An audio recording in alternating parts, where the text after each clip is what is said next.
This is the Fixer Punk Podcast. I'm Grayson Peltier, and today I'm going to take yet another stab at trying to solve the CM Punk dilemma in AEW using some of the most punk rock tools we have in our theoretical toolbox, which are worker self-management, decentralized creative communities, as well as workplace democracy. And through those lenses, we are going to see what can be done and compare that to what is being rumored to be done and see if we can make some sense out of this mess. I have written extensively on this topic. I've spoken a lot from a very unique perspective, I believe, that being that I have had a significant interest and some academic training in the area of alternative sports cultures, specifically in the action sports space, meaning stuff like skateboarding. And I've had a lot of interest in the ideas of workplace democracy, worker ownership, and more democratic and more free ways of running systems on a political, economic level, but also in the business realm and the creative realm as well. And I have been a big fan of those kinds of ideas. And in a way, it kind of pains me to see the discourse in the wrestling community around this issue, where, especially for the fans of CM Punk, who are basically saying, well, Tony Khan should just act as a strong man and force everybody to work together, including the authentic founders of the AEW movement, Matt and Nick Jackson, along with Kenny Omega and Hangman Adam Page, who have expressed, especially Matt and Nick Jackson, the Young Bucks, a significant amount of personal distress over what went down because they were assaulted by CM Punk and Ace Steel, allegedly. And I've wanted to bring this all together now that we have, because right now, after a bunch of cryptic Instagram posts, a bunch of cryptic news items, we have what is considered by many in the media to be the plan that is going to be followed for CM Punk's return to AEW. And that is going to be a quote-unquote soft brand split wherein CM Punk is going to go to a Saturday show that is going to have some of the AEW roster appear on it and not others. And he is going to rejoin AEW mainly through that Saturday night show. But the caveat to it, and the serious part, and the thing that concerns me the most by far, because I've spoken about the possibility of him returning to Ring of Honor, which I felt was in a way a superior solution, is the fact that the locker room tensions appear to be unresolved. He claimed he'd apologized, but apparently he hasn't apologized. There's still substantial water under the bridge. There are even some tweets from the likes of Chris Jericho and Brandon Cutler saying that basically they're not too comfortable with this, alluding to it. They're not really taking direct words at it because they can't. And Cutler had to delete his tweet and put his Twitter to private as well after his tweet of an article from Deadspin stating that CM Punk is gaslighting AEW. And now this presents a lot of interesting challenges because the discourse and the dialogue around this has been basically saying that what needs to happen is Tony Khan needs to act as an authoritarian straw man and force everybody to work together or to get out. Basically, you have to have CM Punk in there because he's going to make money. This is the decision that has to be done to make the company money. And I think that maybe fans have been indoctrinated, even though the people that are supposed to be AEW fans are people that came over from the WWE model and were dissatisfied with it. But I feel like a lot of fans maybe have gotten indoctrinated, and this happens a lot. This is a very common pattern where people who are working class, people who are workers, start to take the side of capitalists and say that and support their strong-armed quasi-authoritarian actions, which I'm not saying Tony Khan is taking them. I think and I hold out hope that what Tony Khan is doing is going to solve the problem and the issue is going to get resolved. Things are going to keep going well. And we're going to continue to have the Young Bucks, Kenny, and Hangman be part of AEW. And it would be a massive shame if they were to leave because of what has happened. And if this was to become something where CM Punk really hasn't apologized, hasn't rehabilitated himself from the alleged assault and violence that was committed during the Brawl Out incident. But we have to think of this first off, think of this as a social movement and understand that trust is important. And think about the intent that was started with. The intent of AEW was not just to be a WWE light, something that's just a somewhat better wrestling product.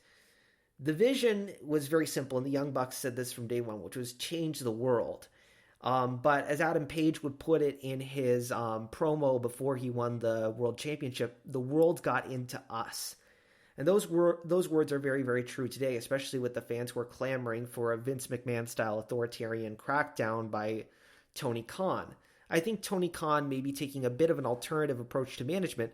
Obviously, there's still some flaws. This is capitalism, and I want to make entirely clear that AEW is not, by the academic and technical definition of the word workplace democracy, it doesn't quite fit the most academic and the most technical definition of that term. But what I do believe it is an alternative, decentralized creative culture and an expression of that that is televised. And I've said this is very, very similar to skateboarding culture. And there is a similar form, at least in the form before the major outside signings started to be a thing, where it was very much a collectivist community where people were making decisions on their own and creating art based upon their own ideas rather than being told. You go to a skate park and people are collaborating with each other and doing different tricks and doing and performing their sport in the way they want to. And that's why a lot of kids loved skateboarding when they wouldn't go and they wouldn't say go on a baseball or a basketball team because they didn't want to be bossed and told what to do. And I believe the Young Bucks model is sort of a similar thing to professional wrestling. You have people who wouldn't go and do the WWE model because they wanted to create in a way that's authentic to them. And I think AEW has done a good job of allowing that to happen. Darby Allin is probably the most explicit exemplar of this, being that he is a skateboarder, and he has said that it allows him to be who he is, and that's why he's committed to the AEW model and movement. But I want to read you a few sentences from an article written by my former professor over at USC in skateboarding, Dr. Neftali Williams. And I think that if you replace skateboarding with wrestling in this is kind of how the authentic AEW movement was intended. That this is, I think, a good way of capturing that vision of changing the world that Adam Page mentioned in his promo and the Young Bucks have mentioned throughout their rise. So he says here in this article, although young skater Vinicius dos Santos and I do not speak the same language, we were able to communicate through sport and work together to create this image. We both share the constructed identity of skateboarder, and we could relate through a shared set of global values and norms of what constituted the correct capture of his trick, a 180 frontside flip. This set of standards of action are agreed upon by the global skateboarding community. These norms are then passed down amongst practitioners via word of mouth and media. Because Vinicius and I are both experienced members of this community, we had the shared values and tools to create art together even without speaking the same language. We both knew that what we were seeking from the photo and worked until we created a satisfactory image that could stand up to scrutiny by skateboarding's global practitioners and media outlets. That is the vision of what going through New Japan to the people from Lucha Libre in Mexico, coming here to America, working with folks like the Young Bucks, working with the more extreme types like John Moxley. That collective vision of everybody all working together based upon a set of norms that were agreed upon and through a spirit of open collaboration, that is what the vision for the AEW movement intentionally was. I think that's a very good way of encapsulating it. And they all had a shared common language around that. And nobody had to, there isn't some book that, in this example here with Dr. Williams and Vinicius dos Santos, it isn't like they read from some book.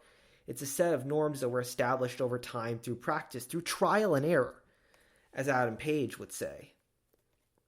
And that is the ideal, but that ideal obviously got disrupted a little bit. And this can basically be described using the term spontaneous order. And this type of self-governance really wasn't a thing in wrestling before the Young Bucks and the Elite era, because you always had some sort of authoritarian control, although a bit less so maybe on the independent scene. And this thing can work. I say this, and I share these examples around skateboarding to show that this type of system can work in the sports space. But trust is essential. Collective and mutual trust is essential. And not having somebody slapped into the situation who doesn't agree to the same norms is imperative. However, there are ways to mitigate and ameliorate the situation, and I feel like maybe this AEW Collision soft brand split scenario may be beneficial, and it's probably, if we had to create a compromise solution, like last time when I basically said I'm putting on the mediator hat and putting CM Punk in Ring of Honor, this is kind of like that. It's a distant second. And of course you have CM Punk, who isn't really playing ball with the Young Bucks model. He said he's used a swear word to describe Adam Page. He doesn't really like their model of things. He is not speaking that same language. He is not speaking that same language of the Young Bucks and Kenny and Hangman. And what he describes them as is he basically he describes them as being like stupid children. And the thing is that even in that situation, there are ways for communities to self-organize without authoritarian rule, even when you're quote unquote working with a bunch of children.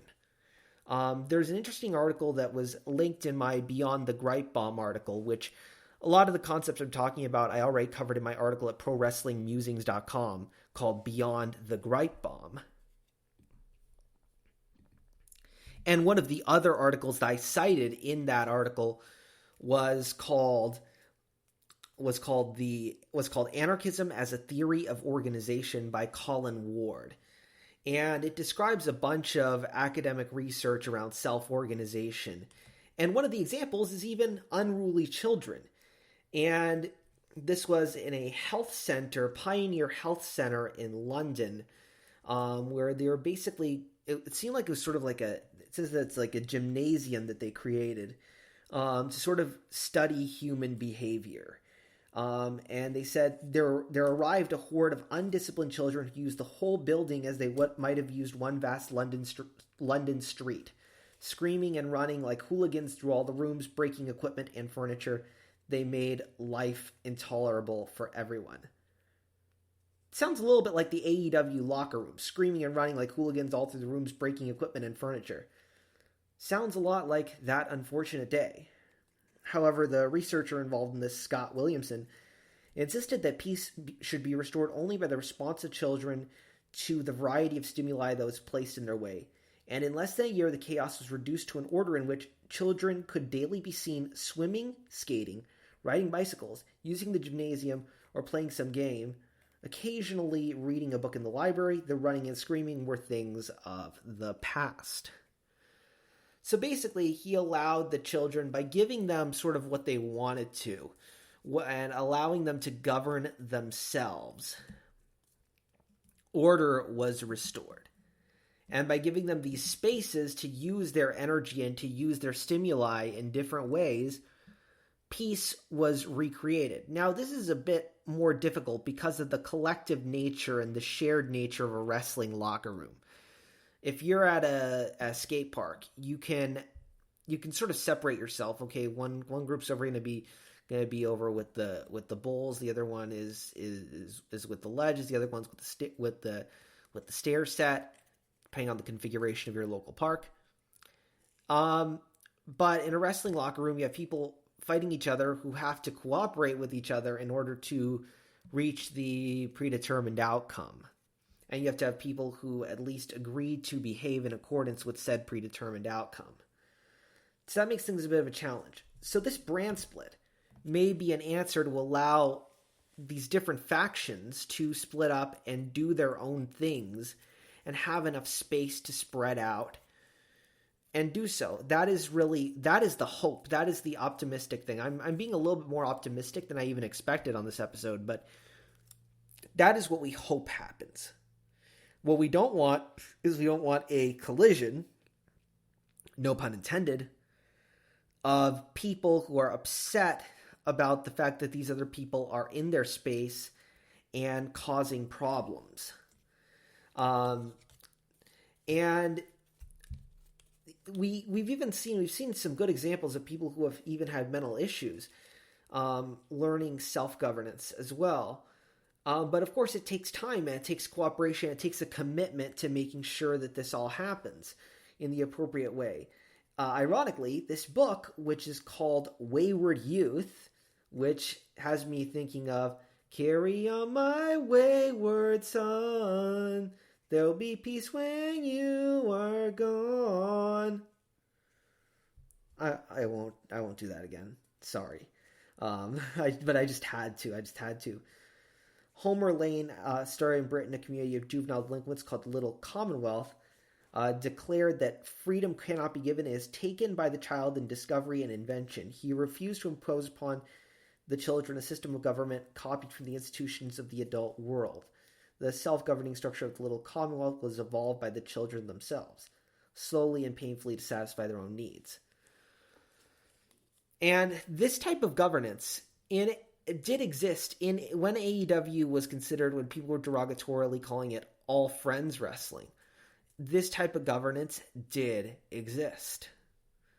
And then obviously you started to stick CM Punk in there, and you started sticking all these new signings, and you started to have a lot of discontent with that. But it can work out. So I'm obviously, I think that if you keep mindful of the fact that it can, then it might just work. But but we have to understand here the commitment to having things work this way. And people have to be willing to be able to work in this kind of system. This thing is something that's voluntarily bought into. This isn't something that can be enforced. You can't enforce upon people to freely work with each other. That's an oxymoron. So it has to allow for, with just some basic guidelines, you have to allow for people to be able to work through things on their own and then join together collectively in a way that they agree upon. What kept happening is that certain people kept pushing their way into places and spaces where they were not welcome.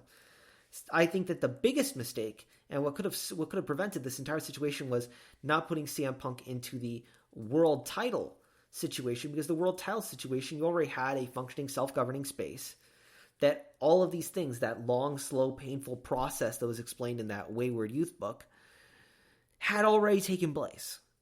Then you go in, you disturb it, in the middle, you have CM Punk sort of supplant what was already done, and CM Punk trying to say, well, I'm trying to run a business here, I'm trying to do things in the way, I'm trying to impose a system of order upon your disordered system.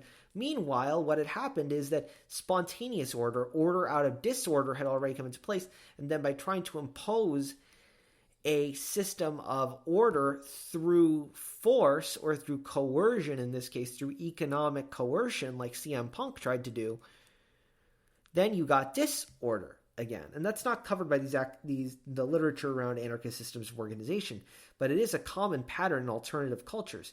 You wind up going in and you wind up skateboarding culture and stuff like that can govern themselves, but then when you have big corporations and saying, we have to push this guy that we think is the right person, or this lady who we think is the right person, and the skateboarding community is like, no, we don't like them, we can't get along with them, they're bad for this or that reason, they've done this or that wrong, and then they're like, no, they're going to sell t-shirts.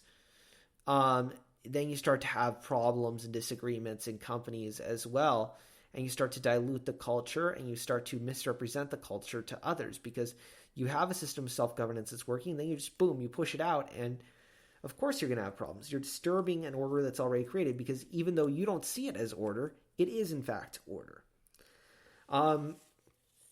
And even in the business world, or in the sort of business and creative world, there are systems of collaboration and architecture that are mentioned in this article as well, that says that this is from a leading architect named Walter Gropius, who says that there's a technique of collaboration among men which would release the creative instincts of the individual instead of smothering them,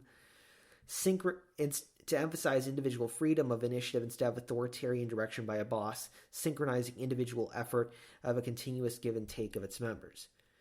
And that was what's going on. The governance was working. And you have to acknowledge that. And I feel like in the case of CM Punk, because he claims to be punk rock, he seems to have some credibility in that community, although it's sort of 50-50 from what I've heard in punk rock spaces online, is I think that he doesn't understand the legitimacy of this type of self-organization. He's probably thinking, oh yeah, that's just a pipe dream. What I learned the reality of how things should be run and the proper system of management from my time in WWE, and that's how you run an organization. And then he just dismisses this sort of out of hand. And we want to keep that in mind because you can't necessarily assume that somebody is going to acquiesce to this, and people may think, oh yeah, this is not real. But it is real. It's very, very real. And what'll happen sometimes, though, is that you'll have this type of independent governance, but there has to be an attitude around it. You have all of these, and I believe it is possible to have within sort of the same superstructure, different structures within it that are independently governed, that operate sort of separately while having somewhat of a relationship with each other, that are somewhat unified. But there has to be an intentionality toward a creative goal rather than simply profit. Unfortunately, we've had some cases of like libertarian governed corporate organizations that have really gone wrong. One of them, and I just heard about this a few weeks ago, was Sears, where each individual business unit of Sears acted as like its own independent corporation, and it led to the stores basically falling apart because nobody would cooperate on anything. And that's because the goal of this was maximization of profit. There are forms of libertarian workplace governance and worker self-management that come from libertarian capitalist rather than libertarian socialist ideas. Friedrich Hayek. I cited an article that basically said that a lot of this originated with Hayek. And the problem with those systems is that you are competing with each other and you're not really creating a cooperative organization. And people are just ruthlessly competing for profit against each other rather than cooperating to see a common goal be achieved. And that's the thing is that you give people a very, very broad guideline of what is to be achieved, and you allow them to do that without necessarily thinking about what is going to be most profitable, and you know that things will work their way out in a proper and good way to create the best possible art. And you could argue that if you're building a really cooperative organization, because of the fact that CM Punk just went in and sort of disturbed the order, that if there was really a vote and the locker room really felt this way, if this was a true workplace democracy, you could argue that would result in him just being let go. And that's entirely true as well, because in these types of organizations, trust is imperative.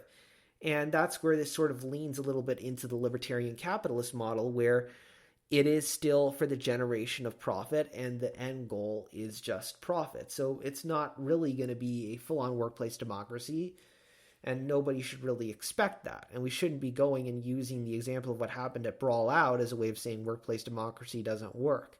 And that's my biggest worry, my biggest fear. Because really the EVP system is not it, as far as I can tell. It doesn't fall within the true definition of workplace democracy because there's no ownership that I'm aware of.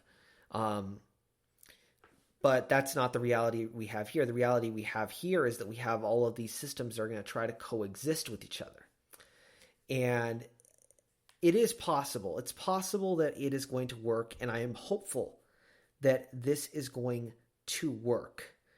And this could potentially be, and we can even talk about in the purely capitalist sense, setting aside the idea of calling these self-organizing individual crews that are each individually creating their art like you would have with different styles of skateboarding.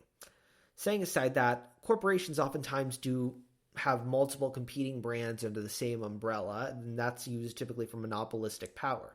That's not the case here, but it's just an example that in a purely capitalistic sense, you could have this type of system work as well. And then we really would want to know that separation is going to be necessary. And I think that in an ideal world, we wouldn't necessarily be talking about this. Again, in an ideal world, we would have a different discussion. And maybe he'd be in a completely different wrestling company. But that's not the situation here. We have to understand there is a purpose behind this separation and see that it could work. But what we have to also keep in mind, and the most important thing, is the integrity of the movement itself. If we take another step back, and we take a step back from the business and the day-to-day sort of self-governance of the locker room, which didn't seem to work well because of the fact that this was sort of thrust upon them, and they couldn't really democratically choose whether or not to have CM Punk in there, and they're being forced to work with him.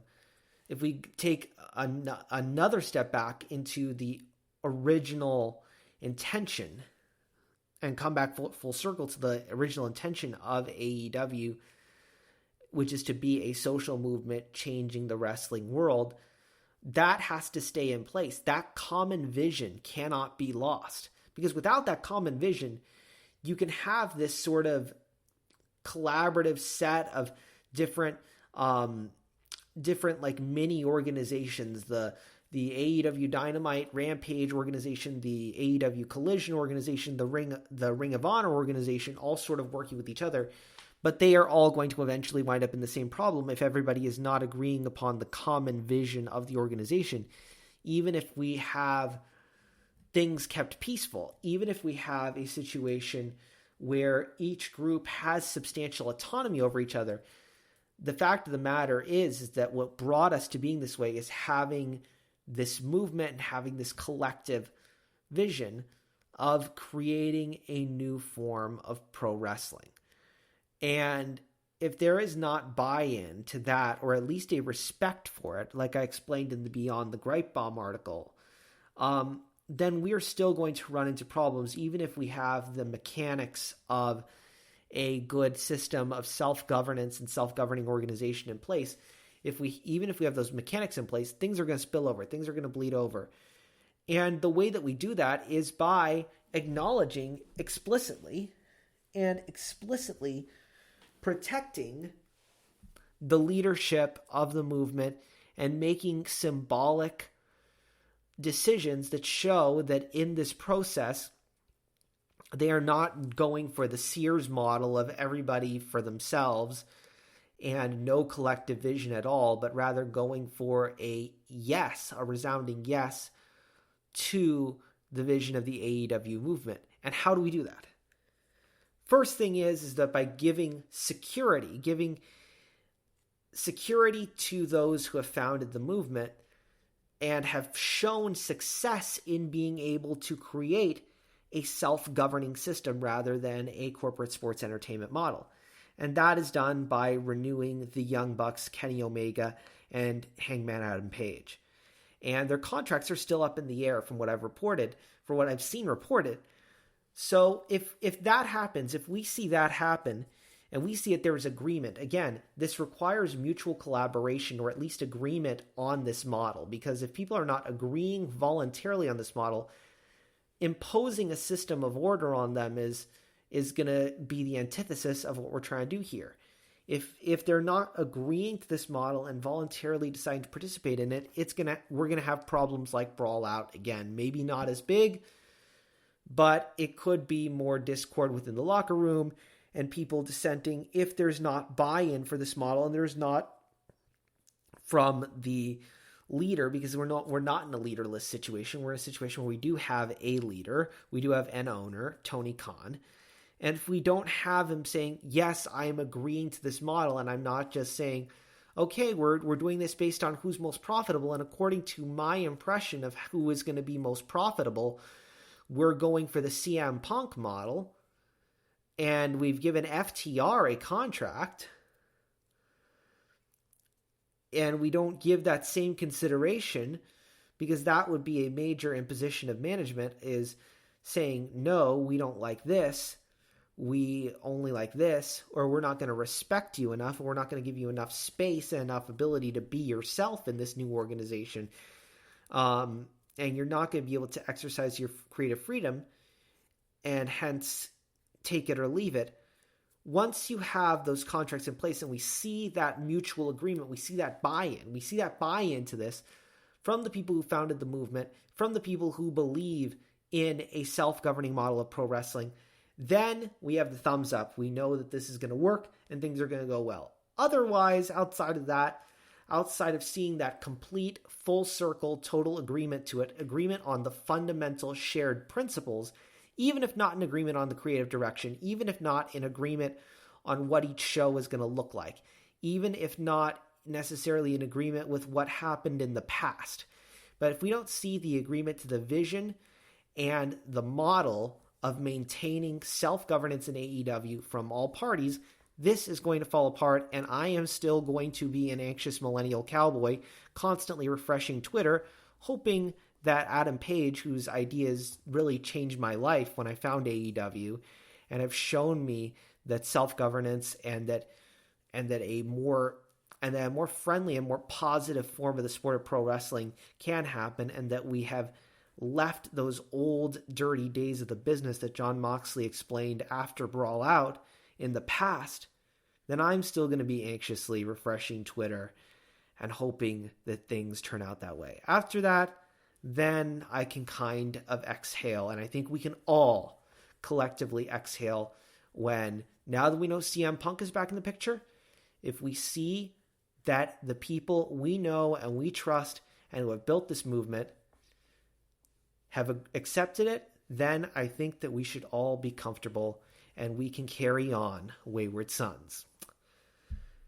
Well, thank you for taking the time to listen. This took longer than I expected it would, but I had a lot to say and a lot to gather through this. This is unedited, so sorry about any rambling. If you have any comments about the episode, please feel free to reach out to me by email, grayson@offspeedsolutions.com, or call in to 844-477-PUNK, 844-477-7865. Toll free, you can leave a message 24 hours a day, 7 days a week at 844-477-PUNK. You can also reach out on social media, and please follow social media because that will be the most updated. My wrestling stuff is going to be most updated on the Twitter. If you've been following that, all of my opinions have been coming through and my real-time reactions have been coming through, maybe a little too often, maybe a little too real-time, maybe a little much for my mental health, but it's there at Grayson Nation, GreysonNation. And then also on TikTok at FixerPunk, FIXERPUNK, and Instagram also at FixerPunk. Please subscribe to the podcast. I hope you'll join me again for the next episode. And again, I really, really appreciate your time today, and thank you for listening.